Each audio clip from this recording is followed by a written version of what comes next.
one thing that I don't know how far off we are, but in terms of, again, the place where traditional brands stand. So let's take like a house that's been around for a century, like Louis Vuitton, or maybe something more designy like Balenciaga. Their archives are not in the public domain.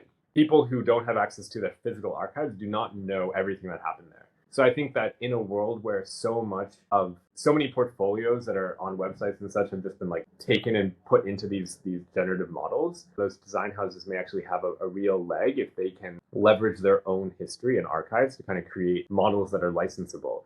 And if those models can be tuned well enough that they generate content that Balenciaga is happy with, then I think there's a whole nother economic structure around fashion of licensing, whether it's a design house or whether it's a creative direction. Like, your taste profile becomes something that you can license out.